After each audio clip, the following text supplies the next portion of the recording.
So we are here to talk to you about marketing. We are going to talk through a couple different aspects of different ways that we market and how the pandemic has affected some of that, and how some of it has stayed the same.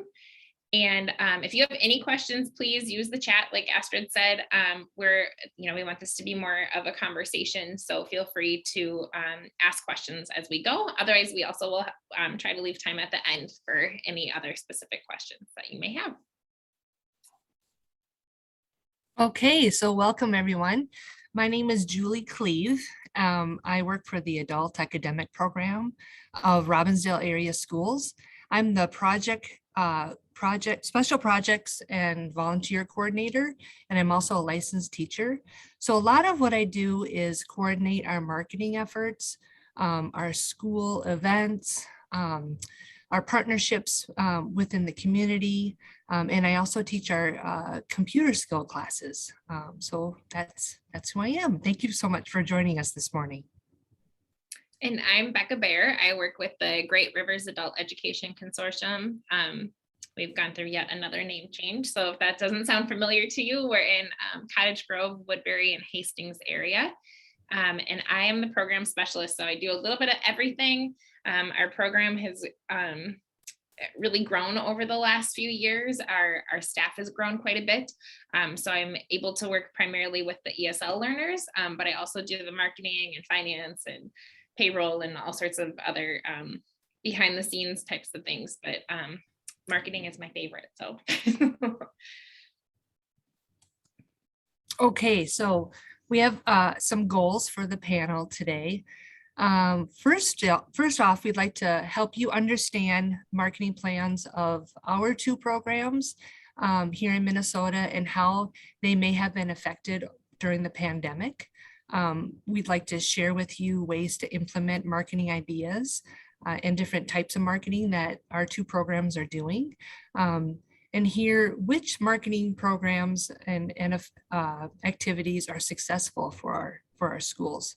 And then as we discuss these other goals, we'll be sharing with you different resources on how you can create your own marketing campaign. Any questions yet? No, nothing in the chat so far. So I just also wanted to acknowledge that there was at the fall ABE conference on, what was that, on the 5th, I believe, there was another marketing session, and they talked a lot from different perspectives on marketing. They have a lot of great resources in there about choosing where to put your energy in your marketing. So that's another great resource for you to go to. If you go to the participants link, you can hit the, in our slideshow, you can click the link here to find out more information, because that was also another great session.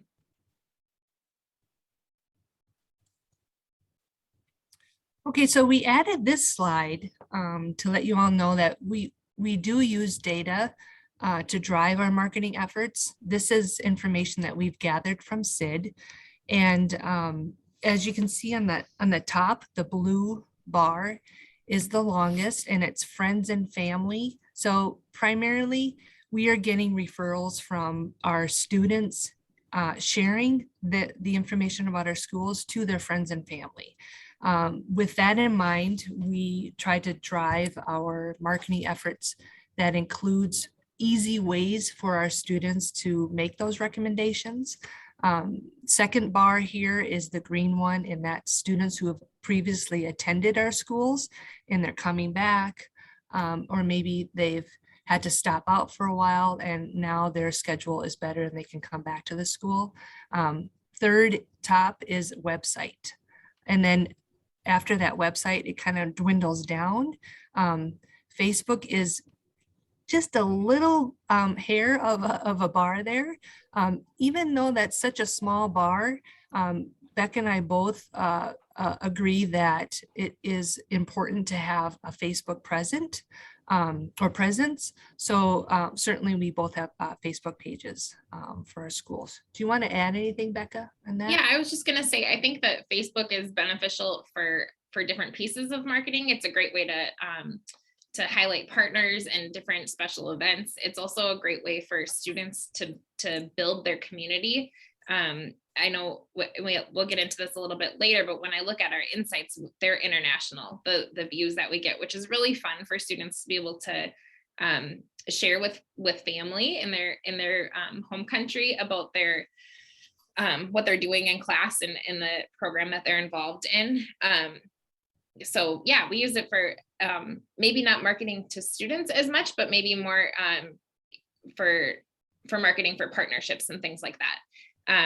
And then just to go again, echo what I said for the previous slide, they have a lot of great information in there too about which, if you are going to do a social media campaign, which social media platform to use.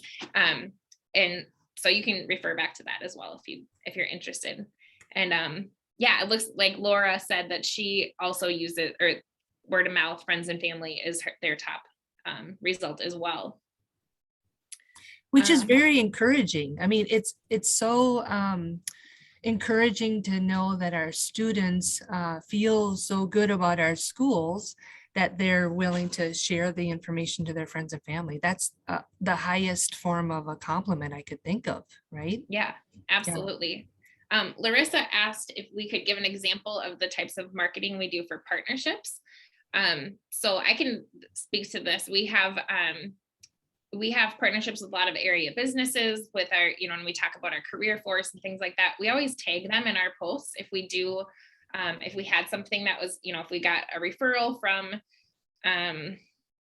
from our area workforce center, we would, and then that student goes on to get their GED. When we do their congratulation post, we would tag them and say, thanks, Washington County Career Force for the referral. So-and-so just graduated with their GED, da, da, da, da, da. We also do, we'll talk about this a little bit later, but some of our business partnerships where we're tagging them in there as well. And then other people who follow them are able to see that that's that's something that we do. And so, yeah, we'll talk about that a little bit later, but yeah. And I could add just a bit on that as well. We have a strong partnership with our Crystal Police Department.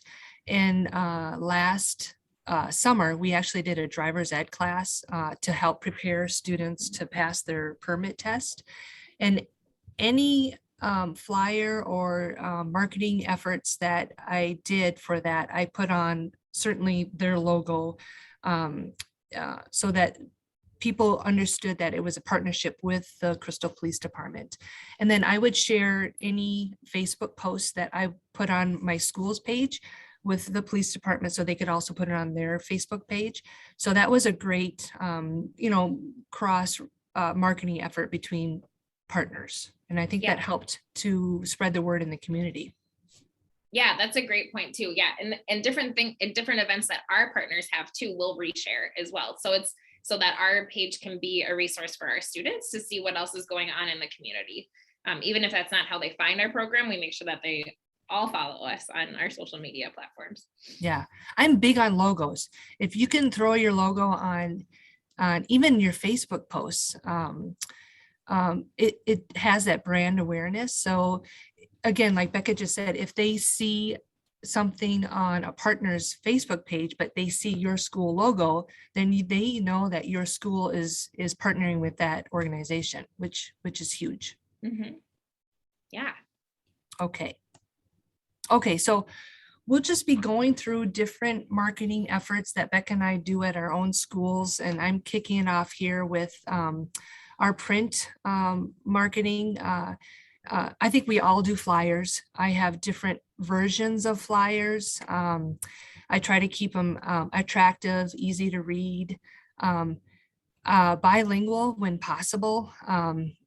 And right now at our school, it fluctuates, but our top, besides English, our top 4 most spoken languages among our students are Spanish, French, Somali, and Russian. So I've been leaning on Google Translate, and then also our higher level EL language learner students who speak those other languages to try to do bilingual flyers in those other languages that our students speak. So I try to make it bilingual when I can. And then I have here different sizes. You know, we certainly all do the 8.5 by 11, but I try to do, you can see in this picture, a business card size. Sometimes it's just easier to put in a wallet or a purse because it's just a bit smaller, but it has the key information to contact the school and the different classes or services that your school offers. So I use this, I call it a business card flyer a lot. And then next to it is more of it looks more like a bookmark. And we use this one in maybe libraries. So it has yet another size to it. And then I have in that last picture location. Our school is in a shopping center, the Crystal Shopping Center. So we have a lot of foot traffic and car traffic. So I use our front window. I try not to clutter it, but when I have special classes going, I'll put a flyer in our front window so that people can see the different special classes that we have. Dean just asked a question about Google Translate and if it's dependable. I would say that from our experience, and you can let us know if yours is different, but in my experience, it is close-ish, and it usually will get the information across. It's not something I would use to be super dependent on. Like you said, we also rely heavily on our advanced students to do that translation. Some of our staff that is bilingual will look at it. And I have found if you translate from English to say Spanish and then back to English, and if you do it back and forth a couple times, you can kind of find some of the errors. But it is not, I would not say that it is perfect 100%. by any means. Yeah. Right. That's why it's nice to have that higher level student to run through it, or a bilingual staff member for sure. Yeah. Yeah, Belinda notes that it's a good translating tool, but it's simple sentences, which is a really good point, that they don't get the nuance and stuff, that you need it to be very basic. Certainly. And that's where I tend to use it, is when I have just like bullet points. Yeah. For flyers specifically, nothing really in depth when I lean on Google Translate. Yeah. Yeah. Okay. So I've got some examples here as well of our different marketing tools. We have our general flyer on the left with our free classes, just listing kind of what we have, our different locations. And then this is our kind of our master flyer that then we can tailor. We can take different things off. If we're marketing in Woodbury, then we might take some of the different locations off, or some of the classes that aren't offered there versus Hastings. So we have that tailored a little bit. Julie and I talked about the certificates too, and that's not necessarily a marketing piece, but it is another piece of paper that leaves our office with our logo on it that students are using. Yeah, Lydia, I used Canva, and we'll talk about that a little bit later too. And then in the jail, even this is a new place that we've started marketing it. With COVID and the numbers at the jail that we work with, we're not getting the numbers that we used to because the jail numbers are lower. So we're finding that we're having to do some marketing in there too. So even just having flyers and explaining the why, I think for certain programs too, like why, for our guys in the jail, why would I want to spend my free time in a life skills class? Why would I want to spend my free time in a parenting class? And so talking about the different goals and objectives for the classes are important for that type of marketing as well.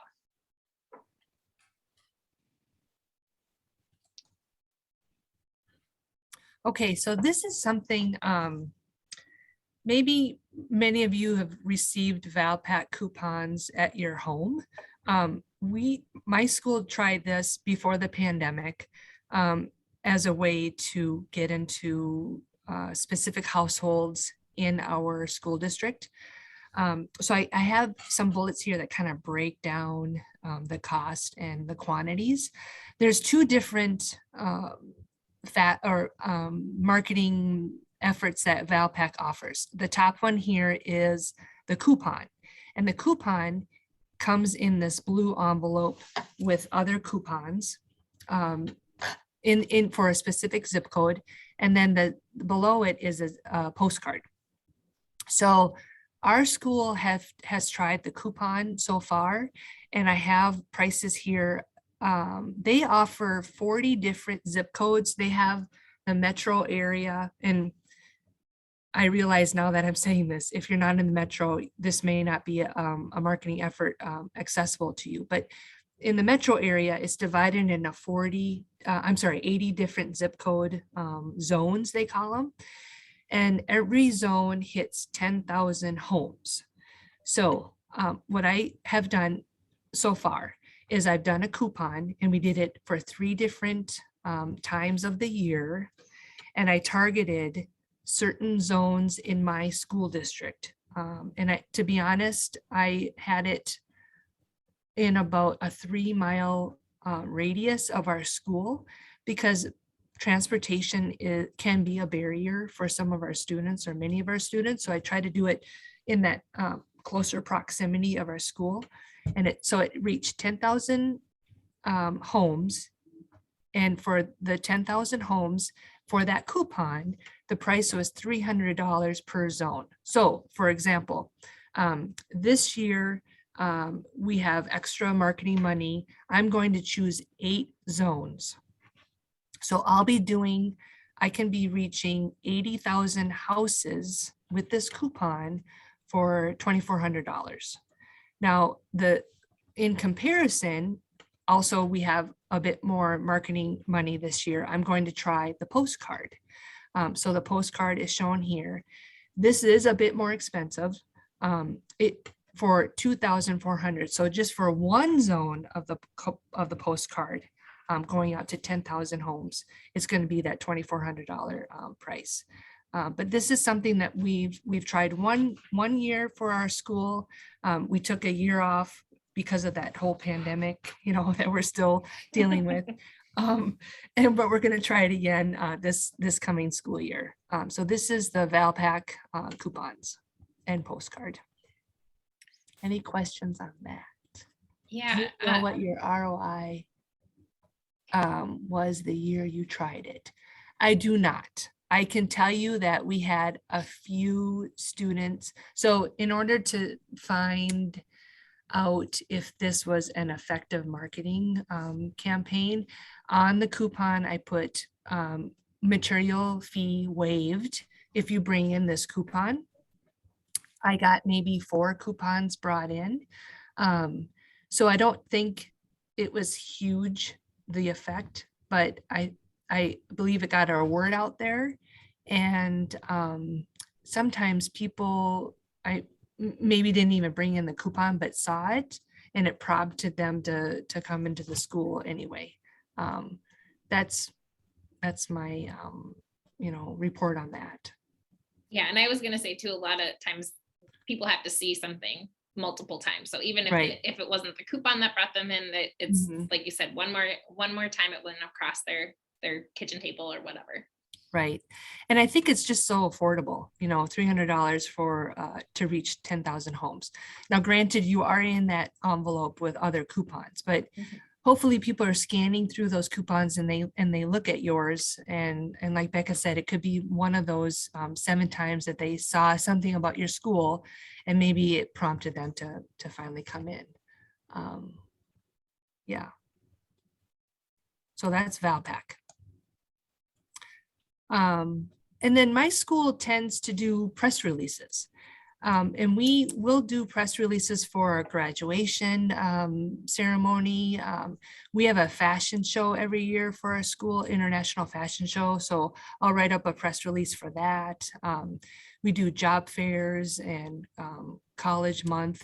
So there's different activities and events that I'll write a press release for. I was just telling Becca, I'll send the press release to our district communications office so that they're aware of it, and then give them a chance to like tweak it or add something to it. But primarily I'm writing them here, and then I run it by our program director. So we know the event best, and so we're able to get the details, I think, best for the press releases. And then, like I said, we'll run it by our communications department.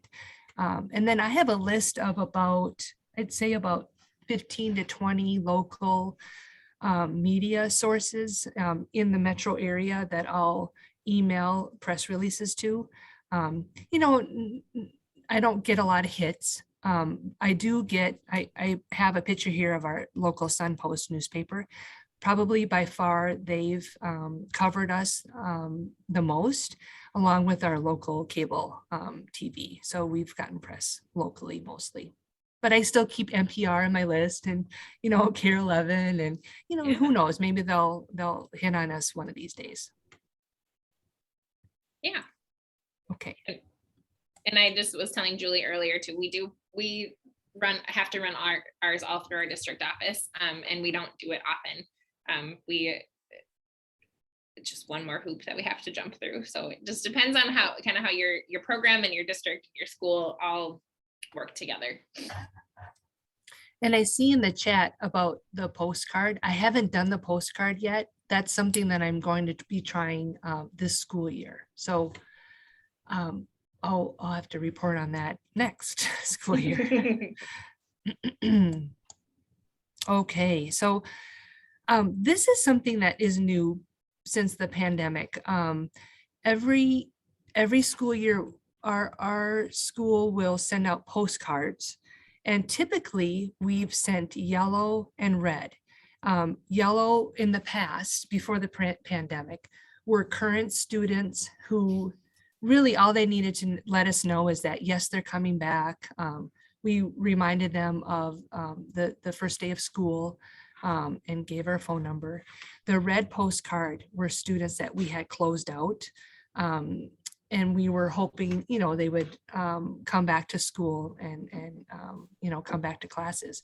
But since COVID, we've added this third postcard color. So actually now so green are current, now that we're in the pandemic era. Green are current students who can just come back. Yellow are students who have registered for our classes. And I guess I need to give a little background here. Our registration form is now online on our website. So, and that's new since the pandemic, where we guide people to that online registration form. So the minute they call us and or they're thinking about getting their GED and they find our webpage, they can click on it and register. So that yellow postcard are people who have registered because they filled out our online registration form. They've talked to our school counselor, but then for some reason they have not started classes. So we have them in that third bucket there. So we now have these 3 different postcard colors that we send out in August to connect with students and, you know, get them back to the school. And it actually is effective in the colors, because when students do call, we can say, oh, well, what color is your postcard? And then we know instantly their situation, and we can cater the conversation to whatever situation they're in.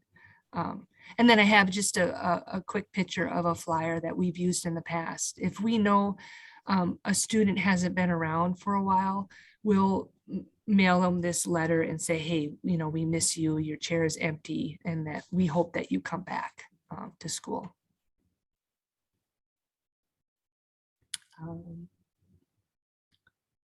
Okay, color coding is good. Yep. Yeah. And yes, I agree. On a postcard, the message is just short and sweet. Larissa's asking if the online registration is the only way to enroll in your program. So it's the primary way, but students can also come in. And that, in fact, anyone who has registered online, then the next step is that they come in and they meet with our school counselor.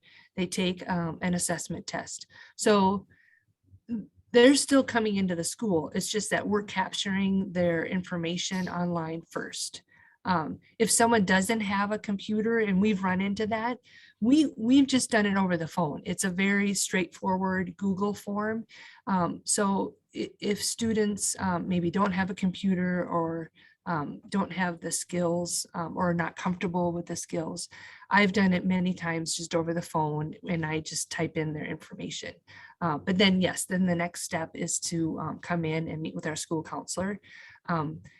And on top of all that, we still have our paper forms.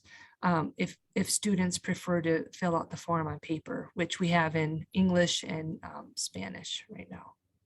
Yeah, and we do it the same way, where we have our online registration form, and we've modified our Google form to the very, so they, if they can get to that point of filling out our Google form, they give us their name, their email address, I think their phone number, and then and then there's a question about do you need assistance filling the rest of this form out, and they have the option to click yes, and then they would give us their first language, and we would call them with a translator to go over to fill it out with them over the phone. And then we also have them fill it out on paper when they come in, mostly so we can get social security numbers, because we're not asking that in our Google form. But so they're doing it twice with us, or they can also just schedule an in-person intake as well. Yeah. Okay.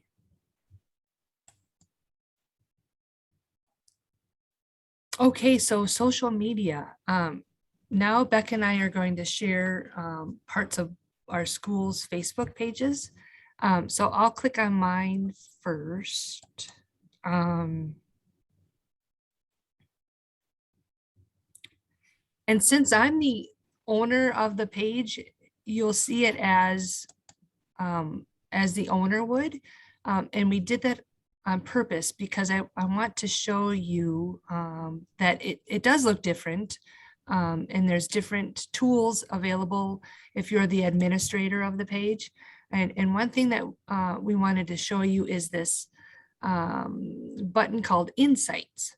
And so I'm going to click on See All right here. And it has this weird little message where it says it's not going to load, but it will load. So and then I'm going to say close to that. And I'm going to say See All. And then it has a sad face, and then it goes where I want it to go. So, so this is what Facebook calls Insights.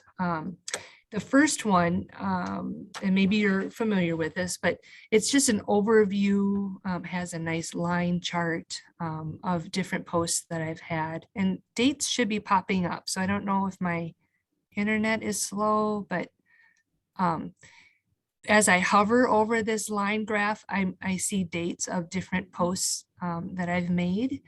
And so this is helpful. Again, there should be dates just automatically showing up there though. And then it shows my recent posts for the school, and it quickly shows me how many people it's reached. So this is kind of fun. And so recently on the 18th, I did a posting of a graduate, and you can see here that it reached 263 people, which is pretty good for my school's page. So that was a nice feel-good community post that reached a lot of folks. And then if I keep scrolling down here, actually I'll type on here. Here are the dates that I was referring to. I went from overview to results. Here's that line graph.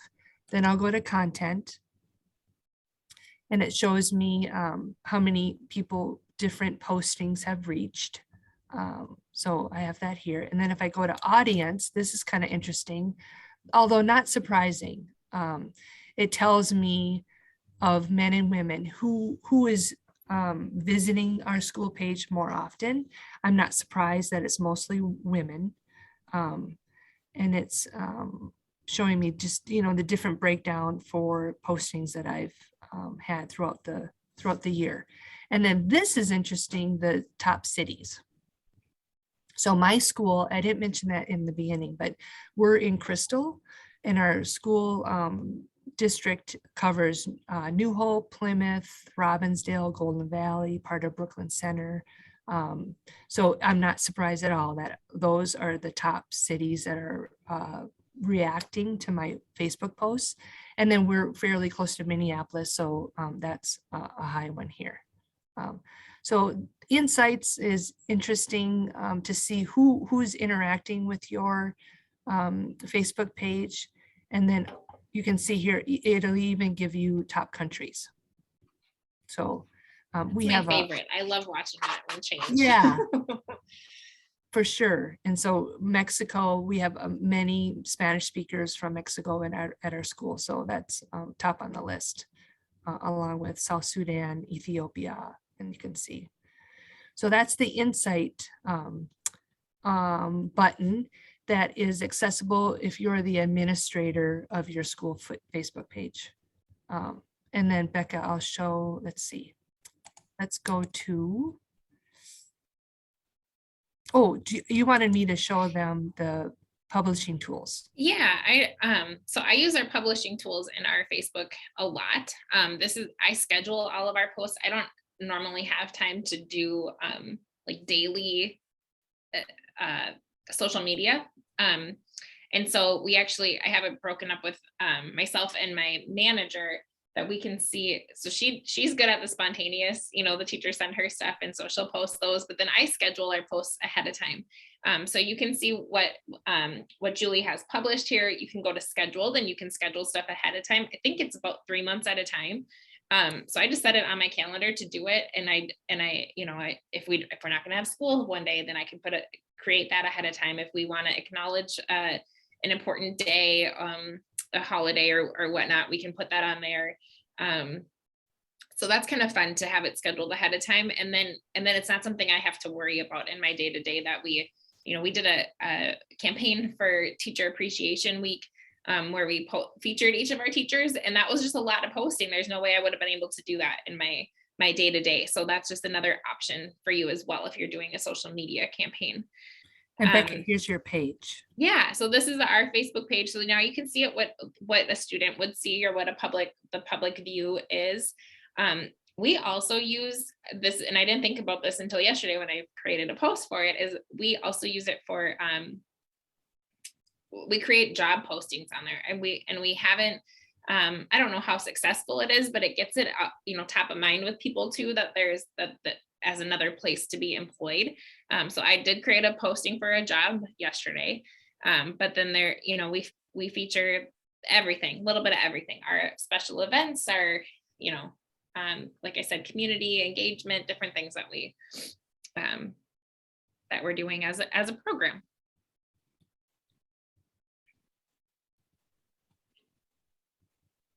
We just had a referendum, so we were asked to share all of that on our page. Yeah, we did too. Yeah. Okay, so let's go back.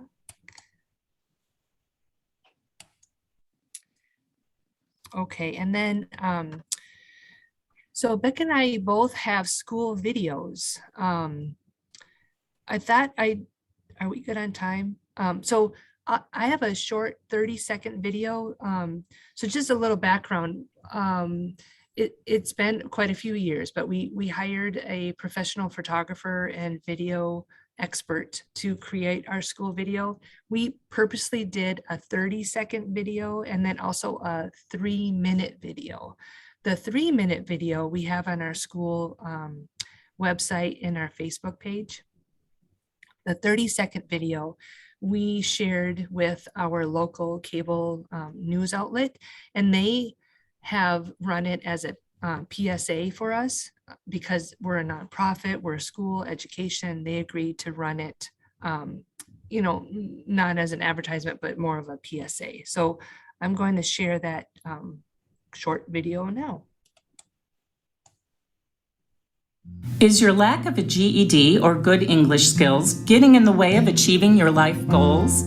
The Adult Academic Program can help you speak and understand English better, or improve your math, reading, and writing skills to help you score well on the GED or college placement exams. Free classes are offered day, evening, and online to fit your busy life. Call today and start your success story. 763-504-8300.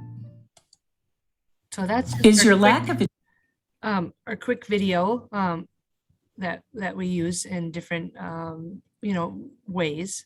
And then I'll click quickly on our school web page. So we have a button that goes right to our Facebook page here on our school's web page. And then when I scroll down,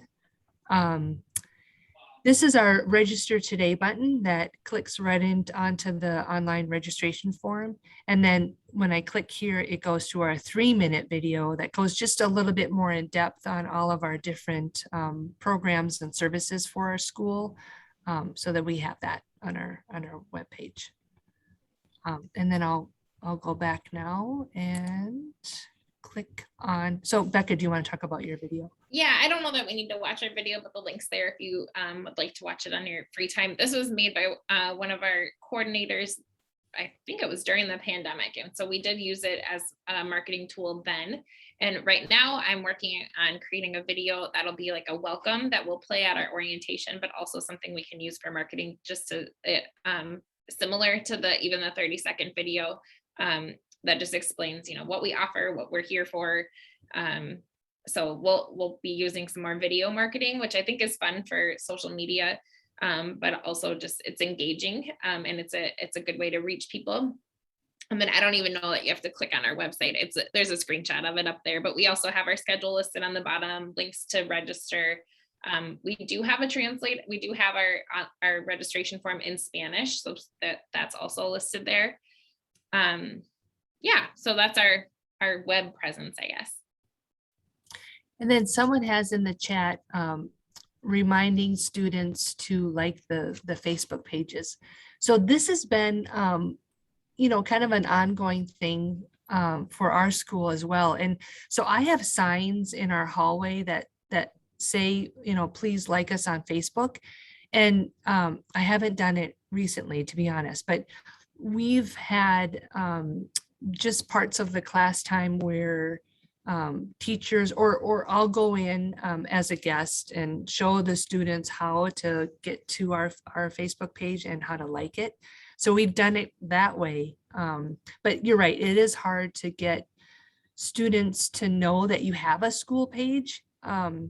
But maybe my best form of advice would be just to visit classrooms and say, hey, and then show them the Facebook page and ask them to like it, just by showing them that it exists and that, it's a good way to follow the school. Yeah, I co-sign all of that. We do all of those same things. And then also when we're taking the photos, our teacher, whether it's us or a teacher, saying, hey, I'm taking this for our Facebook page. Make sure you check it out, later tonight or whatever. And then just addressing the not being consistent about it. It is hard. Our social media presence ebbs and flows. That's why I think it's not a super like our front marketing tool, but I think the scheduling is helpful. So you can say, make it a goal to post maybe 4 times a month or whatever. So that I think the scheduling tool is helpful for being more consistent about it. For sure. Oh, and I'm not in presenter mode anymore, am I? Oh, okay, hold on. I'm just going to keep going. Can you guys see the slides okay? Yeah, that's fine. Yeah. Is your lack of a GED or good English skills?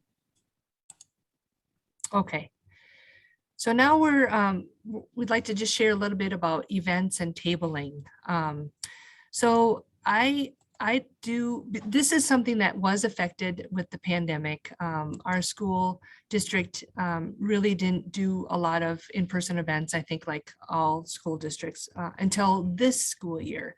So I was just at an event last night. It was a kindergarten enrollment event. I think it's a great way to get out there, get your name out there, and hopefully meet new students, invite them to your school. So things that we've listed are elementary, middle, and high school events. Kindergarten open houses are always good. I haven't, to be honest, done parent-teacher conferences, but it's a possibility. Community resource fairs, job fairs, food distribution. Did you add that, Becca? I haven't Yeah. done that. Yeah. Yep. So we work with our the nonprofits in our area, and we go to their like the even in the schools, like when they send food home with the kids in their backpacks, we get our flyers in there for different food distribution events. So it's not really, maybe not a tabling, but another event that we use.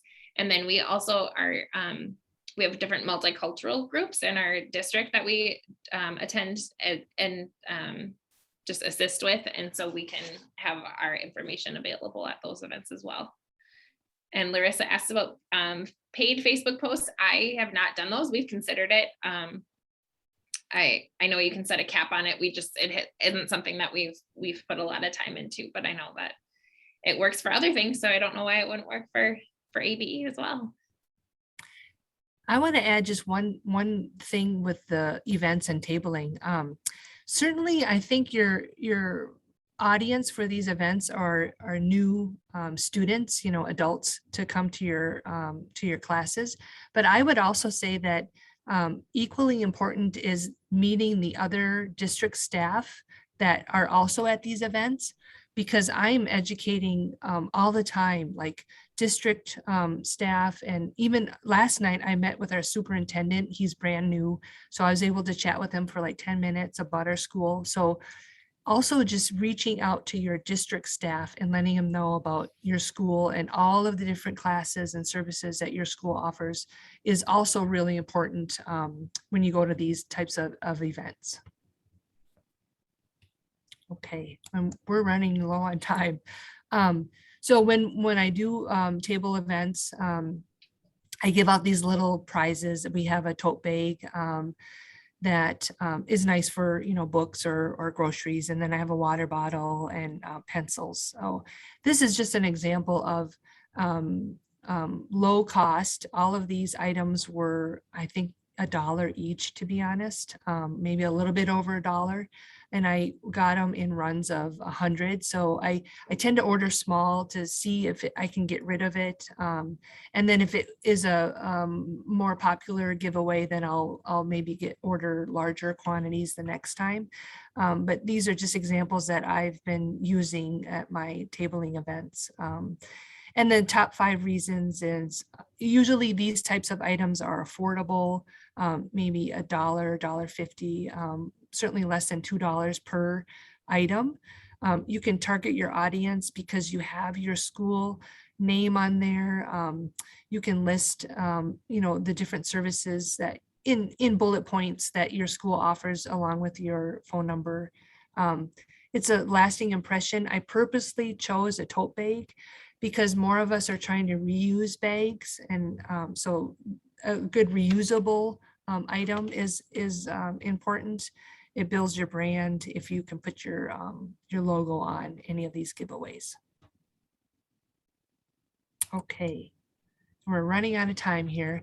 This is something that my school just purchased recently with our COVID relief funds. It's a wide printer, and I absolutely love it. Like I mentioned earlier, we're in a shopping mall. And so I have lots of windows. So I've done large posters in our windows so that people, as they walk by or drive by, they can see the different services and classes that we offer. So this has been a great addition to our school.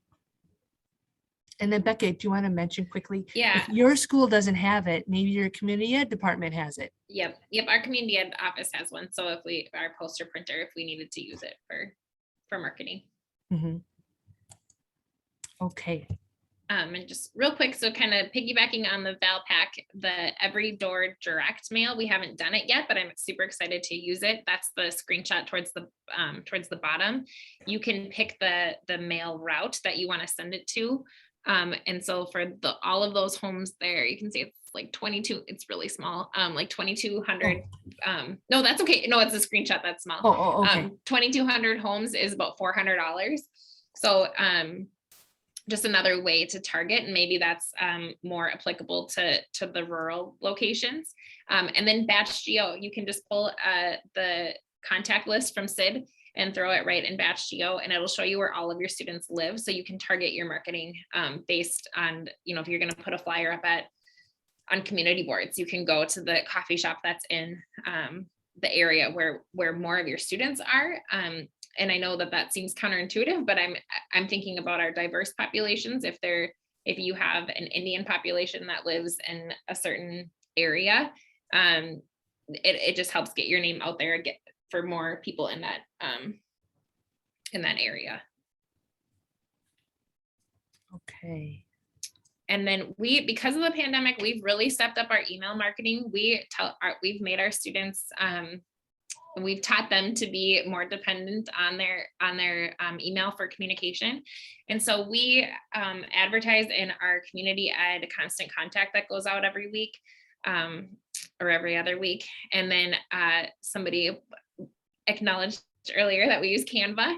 And so the screenshot on the right there is our brand kit on Canva. And so you can, it's really easy. You just put in all of your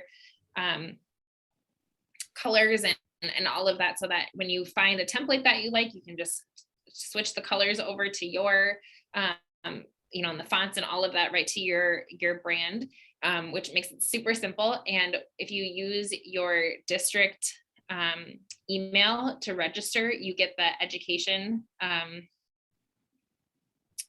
level of access for free. So it's like having the premium access, but it's free. It's included with your education email address. So that was a new tool that we've started using, and it's making marketing so much less of a headache. And everything can kind of match, and those aren't very good examples, but at least the colors are there. Yeah, so just some different things that we've made with that, and I try to include them in our email marketing. It's more eye-catching than a whole paragraph. I'd rather send them a flyer to look at, but yeah, Larissa, if you wanted any help with Canva, I'm a Canva nerd, so feel free to email me and we can chat more about that. And then just, I know we're over time, so feel free to jump out if you need to. Yeah, Lydia, Canva is awesome. Yeah, so we also work really closely with our school district in Sawashko, and we're working on our partnership with Hastings every day, but we get a non-grad drop list for GED and diploma classes that we can contact those students. We have very generic postcards that we've mailed to their homes, just to the resident of, so that it's not, hey, you dropped out, come back to GED, or whatever. So, and then we work with our EL program in both of our districts to call all of the EL families for different things that they might need. So we offer to be that support for them.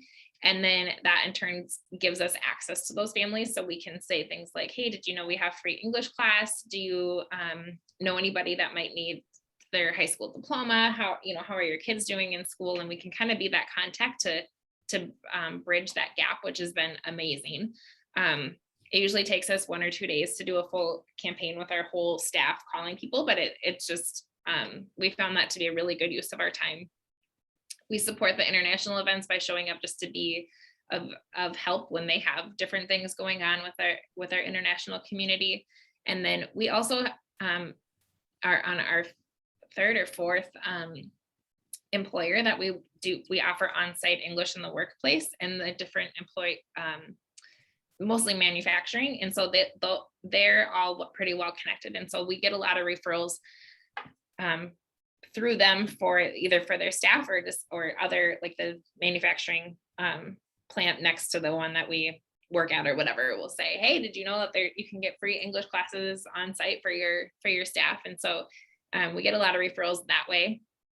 And then the photo there is just our super basic. It pays to get some really timeless phrases translated well, and not just relying on Google. So we paid for this one a few years ago. It just says free English classes for adults. It doesn't say about when, where, time, call, nothing. And then on the bottom, we chose to use pictures to say text here or email here. And so it's just very simple, and you can get more information that way. And so we can communicate with students with translation services if needed. Okay, so we went over time. Sorry about that. But if you are still here and you'd like to ask any questions, you can unmute or maybe put it in the chat. Our slides will be in the presenter, I think, folder that everyone gets for the slides of any session that you attend. So anything that you see here will be accessible.